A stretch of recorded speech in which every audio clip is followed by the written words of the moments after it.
ज्ञानवर्धक कहानी। नम्रता की शक्ति। राजा का घमंड और अहंकार। बहुत समय पहले की बात है। एक समृद्ध और विशाल राज्य था जिसका नाम था राज्य विजयपुर। इस राज्य के राजा का नाम था वीरेंद्र। राजा वीरेंद्र एक अत्यंत शक्तिशाली और समृद्ध शासक था, लेकिन उसमें एक बहुत बड़ी खामी थी, उसका घमंड और अहंकार। राजा को यह विश्वास था कि उसकी शक्ति और धन के सामने किसी की भी अहमियत नहीं है। उसकी नजर में वह हर किसी से श्रेष्ठ था और उसे अपनी शक्ति पर अत्यधिक घमंड था। अगर आप अपने माँ बाप से सच्चा प्यार करते हैं और उन्हें हमेशा खुश देखना चाहते हैं, तो इस चैनल को सब्सक्राइब करें, लाइक करें। जल्द ही आपको भगवान आपके जीवन में नई खुशखबरी देंगे। वीडियो को लास्ट तक जरूर देखें, क्योंकि आगे बहुत कुछ खास है। राजा वीरेंद्र का राज्य इतना समृद्ध था कि उसके पास अपार धन और संसाधन थे। राज्य की जनता खुशहाल थी और वह शांति से जीवन जी रहे थे। लेकिन जैसे जैसे राजा का राज्य बढ़ा, वैसे वैसे उसका अहंकार भी बढ़ता गया। वह दिन प्रतिदिन और भी अधिक घमंडी होता गया। उसने अपने दरबार में महलों, आभूषणों और धन से भरी वस्तुओं का ढेर लगवाया था। अपनी शक्ति का एहसास उसे इतना था कि वह हर बात में खुद को सबसे ऊंचा मानता था और अपनी गलतियों को भी नकारता था। राजा वीरेंद्र का यही अहंकार उसे लोगों से दूर करता चला गया। वह किसी भी सलाह को गंभीरता से नहीं लेता था, चाहे वह उसके मंत्रियों से हो या राज्य के सामान्य नागरिकों से। राज्य की प्रशासनिक नीतियों में कई गड़बड़ियां थीं, लेकिन राजा को इन सब का कोई एहसास नहीं था। वह अपने शासन की हर स्थिति को सशक्त और सही मानता था, क्योंकि उसके लिए वह जो भी करता था वही सही था। राजा वीरेंद्र ने अपने दरबार में कई प्रभावशाली और सक्षम मंत्रियों को रखा था, लेकिन उनकी रायों और सुझावों को वह कभी गंभीरता से नहीं लेता था। जब भी कोई मंत्री या नागरिक राजा से किसी समस्या के समाधान के लिए बात करता, राजा उसे अनसुना कर देता या उसे यह कहकर खारिज कर देता कि तुम क्या जानो, मैं ही सब कुछ समझता हूँ। राजा का अहंकार केवल उसके दरबार तक ही सीमित नहीं था, बल्कि राज्य के हर कोने में फैल गया था। जब भी वह किसी गांव या नगर में यात्रा करता, वह अपनी शक्ति और ऐश्वर्य को प्रदर्शित करने के लिए अनावश्यक दंड और आदेश देता। उसने अपने राज्य के नागरिकों को यह समझाया कि उसकी इच्छाओं के खिलाफ कोई भी बात नहीं हो सकती। राजा को यह विश्वास था कि उसके बिना राज्य का अस्तित्व नहीं रह सकता। उसने अपनी शक्ति का इतने अत्यधिक स्तर पर उपयोग किया कि लोग डर के मारे अपनी समस्याओं को उसके सामने रखने से भी डरने लगे। राजा ने अपने हर कार्य में केवल अपने हित को प्राथमिकता दी और राज्य के विकास और जनता के भले के लिए काम करने का उसका कोई उद्देश्य नहीं था। वह केवल अपनी शक्ति और स्थिति को और मजबूत करना चाहता था। समस्या यह थी कि राज्य में धीरे धीरे असंतोष बढ़ने लगा था। लोग दुखी थे, लेकिन कोई भी राजा से सीधे तौर पर कुछ नहीं कह सकता था। राजा वीरेंद्र को यह कभी समझ में नहीं आया कि उसके अहंकार और अत्याचार के कारण उसके राज्य की जनता में असंतोष फैल रहा था। यह असंतोष और भी गहरा हो गया था जब अकाल की स्थिति आ गई और कई गांवों में खाने पीने की चीजें खत्म हो गईं। राज्य के किसानों ने कई बार राजा से सहायता की अपील की थी, लेकिन राजा ने कभी उनकी समस्याओं पर ध्यान नहीं दिया। उसने इसे अपने अहंकार के चलते नकारा और उन्हें यह कहते हुए भेज दिया कि तुम्हारे पास खुद की समस्याएं हैं, मुझे अपनी समस्याओं से मतलब नहीं है। यह सुनकर लोग चुपचाप वापस लौट जाते, लेकिन उनका दिल द्रवित हो जाता। राजा का यही अहंकार उसे अपनी जनता से और दूर करता चला गया। राजा वीरेंद्र का आत्मविश्वास अब घमंड में बदल चुका था। वह किसी भी चीज को हल करने का कोई रास्ता नहीं ढूंढ रहा था, क्योंकि उसे खुद पर इतना भरोसा था कि उसे लगता था कि वह किसी भी समस्या को बिना किसी की मदद के हल कर सकता है। लेकिन असल में उसकी समस्याएं और बढ़ती जा रही थीं। एक दिन राज्य के एक दूरदराज के गांव में बड़ी परेशानी उत्पन्न हुई। वहां के लोग अकाल के कारण मर रहे थे, लेकिन राजा वीरेंद्र ने उन्हें कोई मदद नहीं भेजी। उसकी घमंड में और वृद्धि हुई थी। वह मानता था कि कोई भी समस्या उसके राज्य को नुकसान नहीं पहुंचा सकती। इसीलिए उसने किसी भी प्रकार की मदद देने से मना कर दिया। समय के साथ राज्य की स्थिति और बिगड़ने लगी। अब तक राज्य में कई नीतियां, योजनाएं और घोषणाएं असफल हो चुकी थीं, लेकिन राजा वीरेंद्र का अहंकार उसे कभी यह महसूस करने नहीं देता था कि उसकी नीतियां गलत हो सकती हैं। वह अपनी ही दुनिया में खोया हुआ था, जहां उसे केवल अपनी ताकत का एहसास था। राजा के मंत्रियों ने बहुत कोशिश की थी, लेकिन उनका डर और राजा की चुप्पी ने उन्हें अपनी राय देने से रोका। मंत्री भी समझते थे कि राजा अब किसी की सुनने को तैयार नहीं है।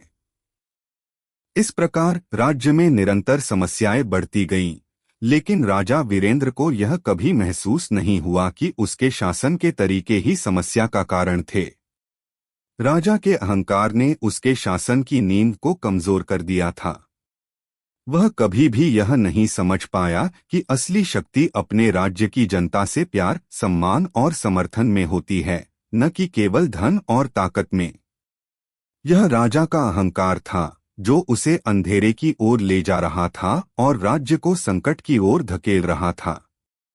राजा वीरेंद्र के दिल में अब तक यह सवाल नहीं उठा था कि क्या वह सही कर रहा है या उसकी नीतियां और कार्य गलत हैं। वह पूरी तरह से अपने घमंड में खो चुका था और यही उसका सबसे बड़ा संकट था। समस्या का आरंभ राजा वीरेंद्र का घमंड और अहंकार अब उसके राज्य के लिए भारी संकट का कारण बन चुका था। वह यह मानने को तैयार नहीं था कि उसकी नीतियों और शाही दृष्टिकोण के कारण राज्य में समस्याएं बढ़ रही थीं। धीरे धीरे उसका आत्मविश्वास भ्रम और अव्यवस्था में बदल गया। उसकी आंखों के सामने सब कुछ अच्छा और सही लगता था, लेकिन वास्तव में राज्य की हालत दिन प्रतिदिन बिगड़ती जा रही थी। राज्य विजयपुर में सबसे बड़ी समस्या उस समय का अकाल था। कई महीनों से बारिश नहीं हो रही थी और खेतों में फसलें सूख गई थीं। किसान बहुत परेशान थे, लेकिन राजा ने इसे हल्के में लिया।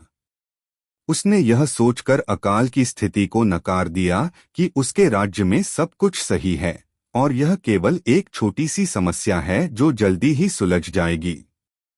राजा वीरेंद्र ने अपनी सभाओं में यही कहा, यह केवल एक छोटा सा संकट है। मेरे राज्य के लोग बहुत मेहनती हैं और वे जल्द ही इस समस्या का हल निकालेंगे। मैं उन पर विश्वास करता हूं, लेकिन असलियत यह थी कि लोग मर रहे थे, किसान भूख से तड़प रहे थे और राज्य में अकाल का असर हर जगह दिख रहा था। राजा ने जब भी किसी मंत्री या नागरिक से पूछा, क्या स्थिति ठीक हो रही है, तो सभी ने चुपचाप हाँ कहा। कोई भी उसे सच नहीं बताना चाहता था, क्योंकि वे जानते थे कि राजा अपनी बात से किसी की नहीं सुनता। वह बस यही मानता था कि उसकी शक्ति से कोई भी संकट उसे प्रभावित नहीं कर सकता। वह अपने राज्य के आंतरिक हालात को देखकर भी खुश था, क्योंकि उसे लगता था कि सब कुछ ठीक है। किसान, व्यापारी और आम नागरिक सभी गहरे संकट में थे, लेकिन वे डर के मारे अपने दुख राजा से साझा नहीं कर पा रहे थे। वे जानते थे कि राजा का घमंड इस हद तक बढ़ चुका था कि यदि कोई उसके सामने कोई शिकायत रखता तो उसे दंडित किया जा सकता था। इसलिए लोग अपनी समस्याओं को चुपचाप सहन कर रहे थे। इसके अलावा राजा ने अपने दरबार में कोई बदलाव नहीं किया था। उसके मंत्री और सलाहकार भी उसकी स्थिति को समझने में नाकाम थे। वे जानते थे कि राजा अब किसी भी प्रकार की सलाह या मार्गदर्शन को स्वीकार नहीं करेगा। जो भी मंत्री या अधिकारी राजा से सुझाव देने की कोशिश करता, राजा उसे चुप कर देता और उसे यह कहकर वापस भेज देता, तुम जानते नहीं हो, मैं जानता हूँ और मैं ही सही हूँ। यह स्थिति और भी गंभीर हो गई जब राज्य में अपराध और अराजकता फैलने लगी। चोरों और डाकुओं ने राज्य के कई हिस्सों में लूटपाट शुरू कर दी थी। लोग अपनी बुरी हालत के कारण एक दूसरे से लड़ने लगे थे।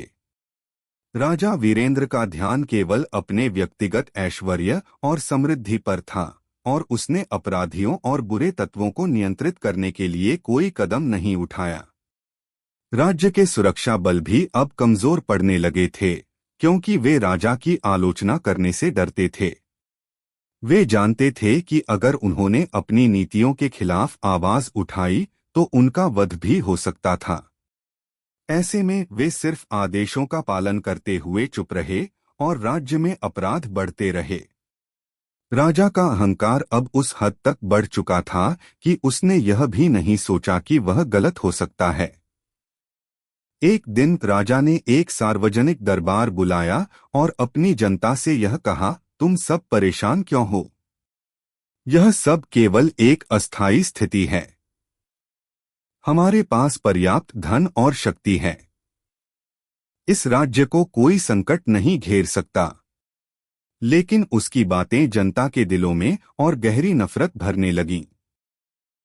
लोग अब राजा के खिलाफ बोलने लगे थे, लेकिन उनके पास बोलने की शक्ति नहीं थी। वे यह महसूस कर रहे थे कि राजा केवल अपने ऐश्वर्य और घमंड में खोया हुआ है और उसकी नीतियां केवल उसके खुद के लाभ के लिए हैं। राज्य के कुछ प्रमुख मंत्री भी राजा के खिलाफ सोचने लगे थे, लेकिन वे उसके घमंड के कारण उसे सीधे तौर पर चुनौती नहीं दे सकते थे। वे समझ रहे थे कि राजा की स्थिति अब नाजुक हो चुकी है, लेकिन उनका डर उन्हें सच्चाई सामने लाने से रोकता था। एक दिन राज्य के एक प्रमुख शहर में भारी लूटपाट हुई। डाकुओं ने राजा के आदेशों को नजरअंदाज करते हुए बड़े पैमाने पर लूटपाट की और स्थानीय लोगों को घायल कर दिया। जब मंत्री और अधिकारियों ने राजा से इस बारे में बताया तो राजा ने इसे इस तरह से नकारा, यह केवल कुछ आपराधिक तत्व हैं। मुझे चिंता करने की कोई जरूरत नहीं है। मैं इन सबको काबू कर सकता हूं। राजा का यह बयान जनता के गुस्से को और बढ़ा गया। अब लोग खुलकर अपनी समस्याओं को लेकर नाराजगी जाहिर करने लगे थे। राज्य में एक नई भावना फैलने लगी थी, राजा केवल अपनी शक्ति का नशा किए हुए है, वह हमें नहीं सुनता। अब राजा के आसपास के लोग भी उसकी कमजोरियों को पहचानने लगे थे, लेकिन किसी के पास भी यह साहस नहीं था कि वह उसे सही रास्ता दिखाए। मंत्री और सलाहकार सब उसकी सुनामी में खो गए थे और सबने उसे अकेला छोड़ दिया था। राजा की स्थिति धीरे धीरे और बिगड़ने लगी। अकाल के कारण कई लोग भूख से मरने लगे, अपराधों के कारण जनता में असंतोष बढ़ गया और अब राज्य में कोई भी स्थिति नियंत्रण में नहीं थी। हर दिशा में अराजकता और अशांति का माहौल था और राजा वीरेंद्र को यह समझ में नहीं आ रहा था कि उसकी नीतियां और उसका अहंकार ही असली समस्या का कारण हैं। राजा की स्थिति अब ऐसी हो चुकी थी कि उसे यह सवाल खड़ा करने की जरूरत थी, क्या सचमुच मेरे निर्णय सही हैं? लेकिन उसका अहंकार उसे यह सवाल करने से रोक रहा था। अंत में राजा को एक बड़े फैसले की आवश्यकता महसूस होने लगी थी। वह अब यह समझने की कोशिश करने लगा था कि कुछ तो गलत हो रहा है, लेकिन वह यह नहीं जान पा रहा था कि इसका हल कहां से आएगा। साधु का आगमन राज्य विजयपुर में समस्याओं का बढ़ता हुआ पहाड़ अब राजमहल तक पहुंच चुका था। अकाल, अपराध, अराजकता और असंतोष की लहरें हर दिशा में फैल चुकी थीं, लेकिन राजा वीरेंद्र का अहंकार उससे बड़ा हो गया था। वह अपनी स्थिति को सुधारने के लिए कोई कदम उठाने को तैयार नहीं था। उसकी आंखों में केवल अपनी शक्ति और ऐश्वर्य का भूत समाया हुआ था। उसे यह विश्वास था कि वह किसी भी समस्या का हल खुद ही निकाल सकता है, लेकिन असलियत यह थी कि वह खुद समस्याओं के बीच फंसा हुआ था। इसी दौरान एक दिन एक साधु राज्य विजयपुर के दरवाजे पर पहुंचे। साधु का चेहरा शांत और कृपालु था, उनका पहनावा साधारण और तपस्वी था। उनके शरीर पर कोई भी ऐश्वर्य या आभूषण नहीं था, लेकिन उनकी आंखों में ऐसी गहरी और शांत आभा थी जो एक अलग ही दुनिया की सैर कराती थी। राजा वीरेंद्र ने जब इन साधु को देखा तो उसकी उत्सुकता जागी। राजा वीरेंद्र ने उन साधु से मिलने का निर्णय लिया। वह अपने दरबारियों के साथ साधु के पास गए और उन्हें सम्मान देने की कोशिश की। साधु ने उन्हें देखकर सिर झुका दिया, लेकिन अपनी मुस्कान और शांति के साथ बोले, राजन, आपका राज्य समृद्ध है, लेकिन आप में एक कमी है जिसे आप नहीं पहचानते। राजा वीरेंद्र ने हैरान होकर पूछा, क्या कमी है? क्या मेरे राज्य में कुछ गड़बड़ी है? साधु ने शांत स्वर में कहा, राजन, आपकी शक्ति और ऐश्वर्य में कोई कमी नहीं है, लेकिन आपका अहंकार और घमंड आपके राज्य को नष्ट कर रहे हैं। आप यह नहीं देख पा रहे हैं कि आपकी नीतियां और आपके निर्णय आपके राज्य के लिए हानिकारक हो रहे हैं। आप अपनी आंखों से देख रहे हैं, लेकिन आप अपनी आत्मा से नहीं देख रहे। राजा वीरेंद्र को साधु की बातों पर विश्वास नहीं हुआ। उसने उत्तर दिया, आप मेरी नीतियों और मेरे निर्णयों को समझने के पहले खुद को जानें। आप कौन होते हैं मुझे यह बताने वाले? मैं राजा हूं और मेरी योजनाएं सही हैं। मेरी शक्ति से कोई भी समस्या हल हो सकती है। साधु ने सिर झुका लिया और फिर एक गहरी सांस ली। राजन, आपकी शक्ति और ऐश्वर्य पर किसी को कोई आपत्ति नहीं है, लेकिन याद रखें, जो चीजें बाहरी दिखावे में चमकती हैं, वे हमेशा अंदर से उतनी ही मजबूत नहीं होती। केवल बाहरी शक्ति से कोई भी राज्य नहीं चलता, असली शक्ति तो भीतर से आती है, नम्रता से। राजा वीरेंद्र ने हंसी में कहा, नम्रता? क्या यह सब कुछ हो सकता है? क्या नम्रता से राज्य का संचालन हो सकता है? मैं तो समझता था कि यह केवल एक बेमतलब शब्द है। साधु मुस्कुराए और बोले, राजन, नम्रता का मतलब केवल झुकना या चुप रहना नहीं है। नम्रता का अर्थ है अपने अहंकार को नकारना, दूसरों की भावनाओं और विचारों का सम्मान करना और अपनी सीमाओं को पहचानना।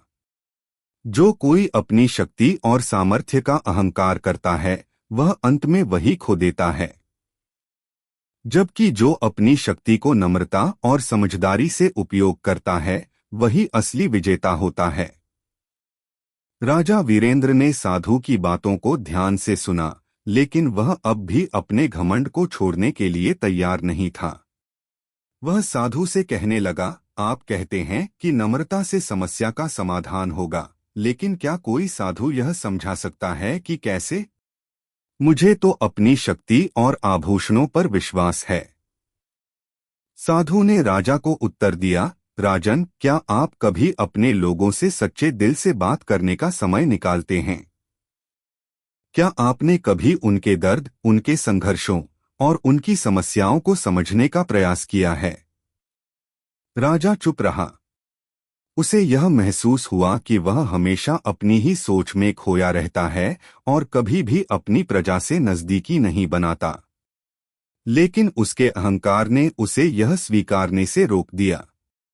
साधु ने फिर कहा, राजन, मैं जानता हूं कि आपको लगता है कि आपके पास सब कुछ है, लेकिन असली शक्ति बाहरी दिखावे से नहीं आती। असली शक्ति उस व्यक्ति में होती है जो दूसरों को समझे, जो अपना अहंकार छोड़ दे और जो सच्ची नम्रता से शासन करे। राजा वीरेंद्र ने एक लंबी चुप्पी के बाद पूछा, अगर यह सच है तो फिर मुझे क्या करना चाहिए? साधु ने उसे शांतिपूर्वक जवाब दिया, राजन, आपको सबसे पहले अपने अंदर की घमंड को छोड़ना होगा। आपको यह समझना होगा कि सब कुछ आपके नियंत्रण में नहीं है। जब आप अपने लोगों की समस्याओं को समझेंगे और उनकी मदद करेंगे, तभी आपको असली शक्ति का एहसास होगा। नम्रता से आपके भीतर की आत्मा जागृत होती है और आपके राज्य में शांति और समृद्धि का संचार होता है। राजा वीरेंद्र को पहली बार यह महसूस हुआ कि साधु की बातों में कुछ सच्चाई हो सकती है, लेकिन फिर भी वह पूरी तरह से बदलाव के लिए तैयार नहीं था। फिर भी उसने साधु की बातों को अपने दिल में जगह दी और कुछ समय के लिए सोचने का निर्णय लिया। राजा वीरेंद्र के मन में अब एक सवाल उठ रहा था, क्या सचमुच उसकी शक्ति का असली स्रोत उसकी नम्रता हो सकती है? क्या उसे अपनी गलतियों को स्वीकार करने का समय आ गया है? साधु ने राजा को यह बताने के बाद कुछ समय के लिए दरबार से बाहर निकलने का प्रस्ताव दिया, ताकि वह अकेले सोच सके। राजा वीरेंद्र ने साधु के शब्दों को दिल से महसूस किया, लेकिन यह समझ पाना कि वह इन शब्दों का पालन कैसे करे, यह एक बड़ा कदम था। साधु के शब्द राजा के दिल में गूंजने लगे। वह सोचने लगा, क्या मैं सचमुच नम्रता के रास्ते पर चल सकता हूँ? राजा की मनोस्थिति और पहला कदम साधु के जाने के बाद राजा वीरेंद्र अकेला अपने महल में बैठा था। उसकी आंखों में हलचल थी, दिल में उथल पुथल। वह साधु की बातों को बार बार सोच रहा था। उसका मन अजीब स्थिति में था, एक तरफ उसका घमंड और अहंकार था और दूसरी तरफ वह नम्रता की शक्ति को समझने की कोशिश कर रहा था। राजा वीरेंद्र को यह महसूस हो रहा था कि उसकी शक्ति और ऐश्वर्य की नींव धीरे धीरे कमजोर हो रही है। राज्य में समस्याएं बढ़ रही थीं, लोग परेशान थे और वह खुद भी किसी समाधान के लिए परेशान था। अब उसे यह महसूस हुआ कि शायद वह अपनी गलतियों को नजरअंदाज करता आ रहा है और केवल अपनी ताकत पर भरोसा कर रहा है।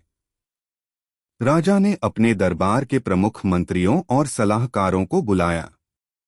वह चाहता था कि वे उसकी मदद करें, लेकिन इसके साथ ही वह यह भी जानता था कि उसे अब बदलाव की ओर कदम बढ़ाना होगा। उसने पहली बार अपने मंत्रियों से खुलकर बातचीत करने का मन बनाया। राजा वीरेंद्र ने कहा, मुझे पता है कि राज्य में हालात अच्छे नहीं हैं। मैंने आपकी बातों को कभी गंभीरता से नहीं लिया, लेकिन अब मुझे समझ में आ रहा है कि हमारी नीति और मेरी नीतियां सही नहीं थीं।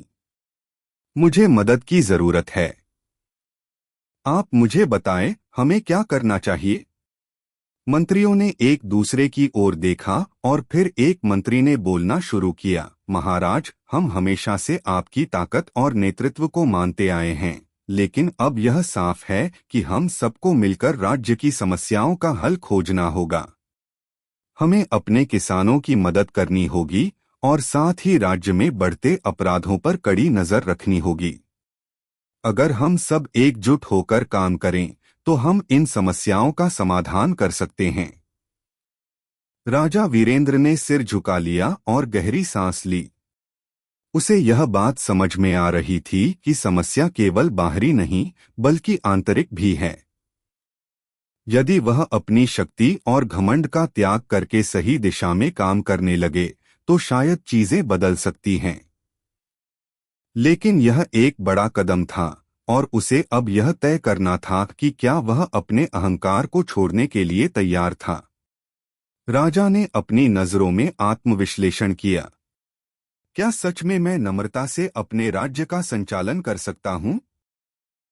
यह सवाल उसके मन में लगातार गूंज रहा था। उसने यह तय किया कि उसे इस नए रास्ते पर एक कदम तो बढ़ाना ही होगा, चाहे वह कितना भी मुश्किल क्यों न हो। अगले दिन राजा ने राज्य के सभी प्रमुख गांवों के सरपंचों और नागरिकों को बुलाने का आदेश दिया। वह चाहता था कि वे अपनी समस्याओं को खुलकर उसके सामने रखें। यह एक अप्रत्याशित कदम था, क्योंकि पहले वह कभी भी सीधे तौर पर अपनी जनता से नहीं मिलता था। लेकिन अब वह यह समझ चुका था कि अगर उसे अपने राज्य को ठीक करना है तो उसे अपनी प्रजा से संवाद करना होगा। राजा वीरेंद्र ने सभा में सभी से कहा, मैं जानता हूं कि मैं पहले आपकी समस्याओं को नजरअंदाज करता रहा। अब मुझे समझ में आ रहा है कि एक राजा की असली शक्ति उसकी जनता में होती है, न कि केवल उसकी ताकत और ऐश्वर्य में।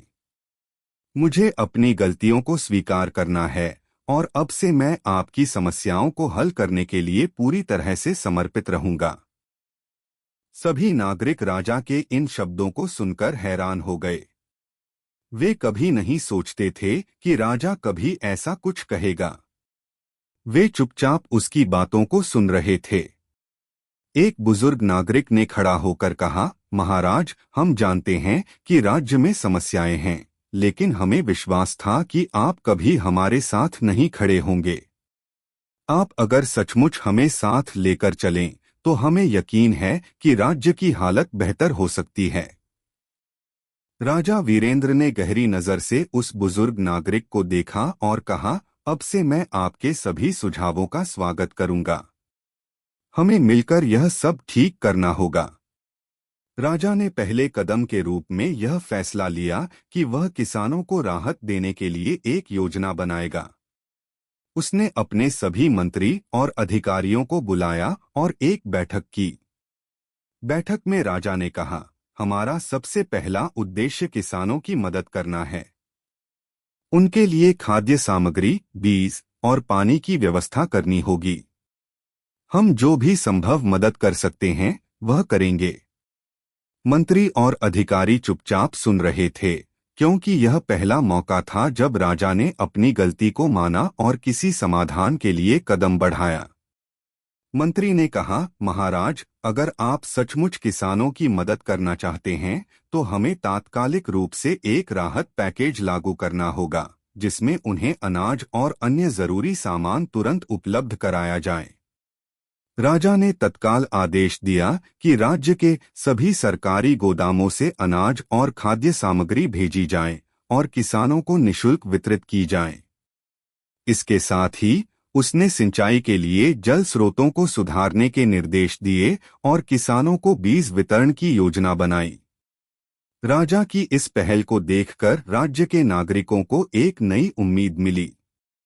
वे समझ गए थे कि राजा अब उनके पक्ष में खड़ा है और वह अपनी पुरानी गलतियों को सुधारने की कोशिश कर रहा है। धीरे धीरे राज्य में बदलाव की हवा बहने लगी। किसान खुश थे और राजा की नीतियों को लेकर लोगों में एक नई विश्वास की भावना पैदा हो रही थी।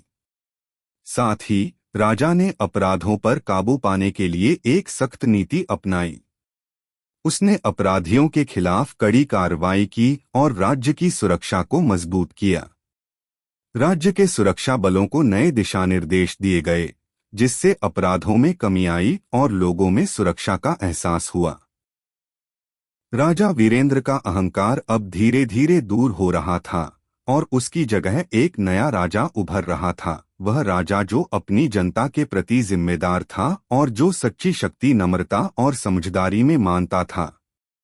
राजा ने साधु के द्वारा बताए गए रास्ते पर पहला कदम रखा था और वह जानता था कि यह एक लंबा सफर होगा, लेकिन उसे विश्वास था कि यदि वह ईमानदारी से काम करेगा और अपने दिल से अपनी जनता की सेवा करेगा तो राज्य विजयपुर फिर से समृद्ध हो जाएगा।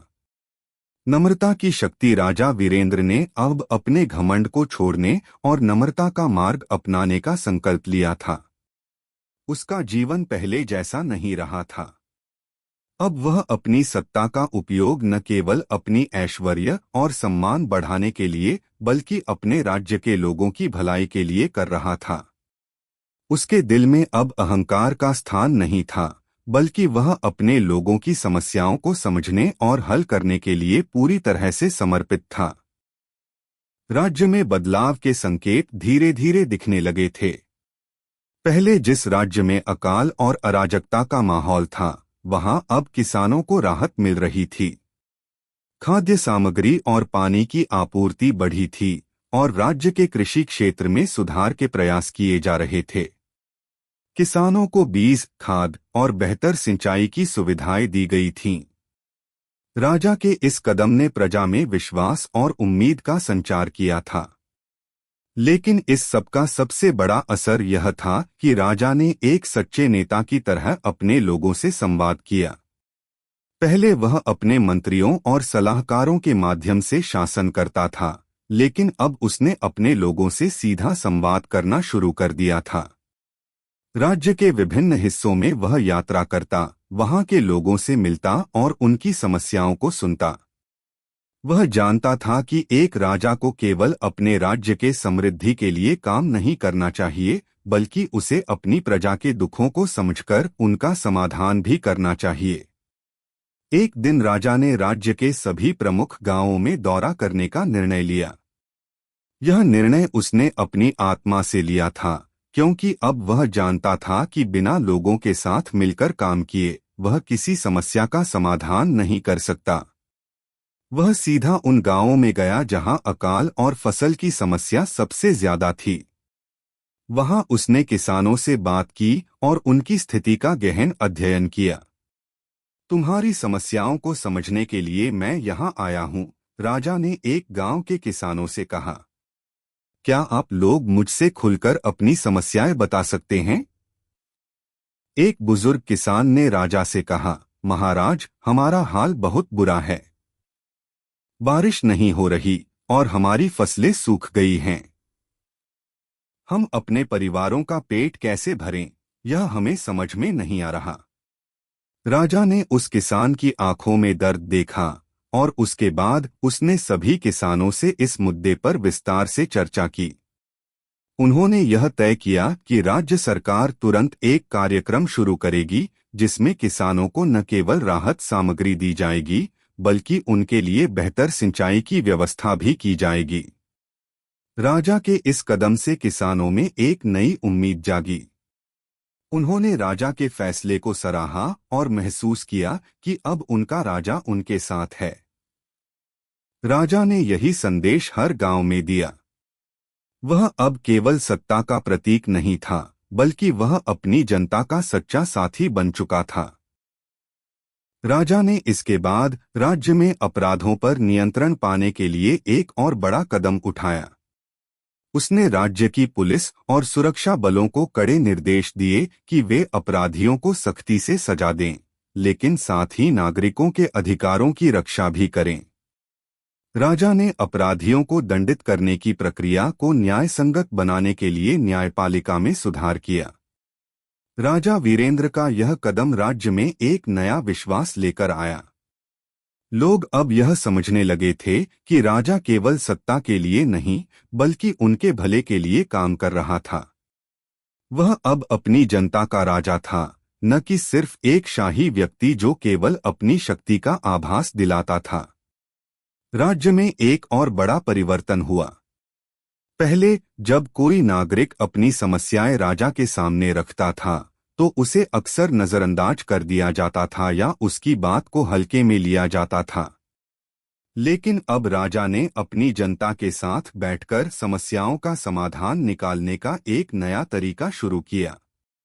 उसने हर गांव में एक सार्वजनिक सभा आयोजित की, जिसमें लोग अपनी समस्याएं खुलकर रख सकते थे। राजा ने यह सुनिश्चित किया कि किसी भी समस्या का समाधान जनता के सहयोग से निकाला जाए। वह जनता के साथ बैठकर उनसे सलाह लेने लगा और उनके सुझावों को लागू करने का प्रयास करने लगा। इससे लोगों में यह महसूस हुआ कि उनका राजा उनके साथ है और उनकी परेशानियों का समाधान करना चाहता है। इसी बीच एक दिन राज्य के एक दूरदराज गांव में अचानक बाढ़ आ गई। लोगों ने जब यह खबर राजा को दी, तो उसने तुरंत राहत कार्य शुरू करने का आदेश दिया। राज्य की सेना और प्रशासन ने त्वरित कार्रवाई करते हुए बाढ़ में फंसे लोगों को सुरक्षित स्थानों पर पहुंचाया और उन्हें भोजन, पानी और दवाइयां उपलब्ध कराईं। राजा ने स्वयं राहत कार्यों की निगरानी की और बाढ़ पीड़ितों से मिलने उनके गांव तक पहुंचे। राजा वीरेंद्र ने बाढ़ पीड़ितों से कहा, मैं आपके साथ हूं और हम मिलकर इस संकट से उबरेंगे। राज्य सरकार आपकी हर संभव मदद करेगी। हम आपको अकेला नहीं छोड़ेंगे। राजा के इस कदम ने उसे जनता के बीच एक हीरो के रूप में स्थापित किया। लोग अब उसे केवल एक शाही व्यक्ति के रूप में नहीं, बल्कि एक सच्चे नेता के रूप में देख रहे थे। वह न केवल सत्ता का प्रतीक था, बल्कि वह अपने राज्य के लोगों का असली संरक्षक बन चुका था। राजा वीरेंद्र की यह नई नीति न केवल राज्य की आर्थिक स्थिति को सुधारने में सफल रही, बल्कि उसने लोगों के दिलों में एक नया विश्वास भी पैदा किया। अब वह जान चुका था कि असली शक्ति केवल राज्य की संपत्ति और सेना में नहीं, बल्कि लोगों के दिलों में होती है। जब लोग अपने नेता पर विश्वास करते हैं, तो वह नेता किसी भी संकट का सामना कर सकता है। राजा वीरेंद्र के मन में अब यह पूरी तरह से स्पष्ट हो चुका था कि उसकी असली ताकत उसकी नम्रता और जनता के साथ सहयोग करने में थी। वह अब समझ चुका था कि सत्ता का असली मतलब दूसरों की भलाई के लिए काम करना है। साधु की वह एक छोटी सी सीख, नम्रता से ही सब समस्याओं का समाधान होता है, अब उसकी जिंदगी का सबसे बड़ा मंत्र बन चुकी थी। राजा ने अहंकार और घमंड को त्याग कर नम्रता के मार्ग पर चलते हुए राज्य को न केवल आर्थिक रूप से समृद्ध किया, बल्कि अपनी प्रजा के दिलों में विश्वास और प्रेम भी पैदा किया। राजा वीरेंद्र ने सच्चे नेता बनने का जो रास्ता चुना था, वह न केवल उसके राज्य के लिए बल्कि उसकी आत्मा के लिए भी एक बड़ी विजय थी। उसने यह साबित कर दिया कि जब एक नेता अपने अहंकार को छोड़कर अपनी जनता के साथ सहानुभूति और समझदारी से काम करता है, तो कोई भी समस्या हल हो सकती है। नम्रता की शक्ति का अद्वितीय परिणाम राजा वीरेंद्र के जीवन में अब एक नया मोड़ आ चुका था। वह अब केवल एक शाही व्यक्ति नहीं, बल्कि अपनी प्रजा के साथ जुड़ा हुआ एक सच्चा नेता बन चुका था। उसने अपनी शक्ति और ऐश्वर्य को नम्रता और समझदारी से जोड़ लिया था। उसका अहंकार और घमंड समाप्त हो चुका था और अब वह अपने राज्य की प्रगति के लिए अपने दिल से काम कर रहा था। राज्य विजयपुर में जो पहले अराजकता, अकाल और समस्याओं का बोलबाला था, अब वहां शांति और समृद्धि की लहर दौड़ने लगी थी। किसान खुश थे, व्यापार बढ़ रहा था और लोगों में आत्मविश्वास का संचार हो रहा था। राज्य की नीतियां अब प्रजा के हित में थीं और राजा ने हर एक नागरिक के साथ न केवल अपने शासन का अधिकार बल्कि उनके दुख सुख में साझेदारी भी महसूस की थी। राजा वीरेंद्र ने राज्य में शिक्षा और स्वास्थ्य के क्षेत्र में भी कई सुधार किए। पहले जहां राज्य के गरीब और पिछड़े इलाकों में शिक्षा और स्वास्थ्य की कोई व्यवस्था नहीं थी, अब वहां राज्य सरकार ने स्कूल और अस्पतालों की स्थापना की थी। खासकर ग्रामीण इलाकों में, जहां लोग शिक्षा और स्वास्थ्य सुविधाओं से वंचित थे, वहां यह सुविधाएं पहुंचाई गईं। राजा ने खुद कई बार उन स्कूलों और अस्पतालों का दौरा किया और देखा कि क्या वहां लोग सही तरीके से लाभ उठा पा रहे हैं। हमेशा याद रखो, राजा ने एक बार अपने अधिकारियों से कहा, विकास और समृद्धि का असली पैमाना यही है कि हम अपने सबसे कमजोर और जरूरतमंद नागरिकों तक बुनियादी सुविधाएं पहुंचा पाते हैं या नहीं।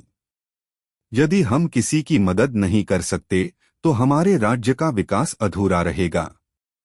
राजा वीरेंद्र के इस दृष्टिकोण ने राज्य में एक नई चेतना पैदा की।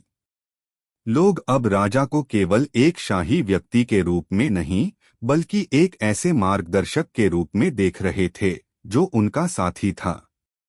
उसका विश्वास और धैर्य लोगों को प्रभावित करता था और उसे यह महसूस हो रहा था कि असली सत्ता बाहरी ताकतों में नहीं, बल्कि जनता के बीच विश्वास और प्रेम में होती है। राजा वीरेंद्र ने धीरे धीरे यह महसूस किया कि उसकी साधारणता और नम्रता ने राज्य में एक सकारात्मक परिवर्तन लाया था।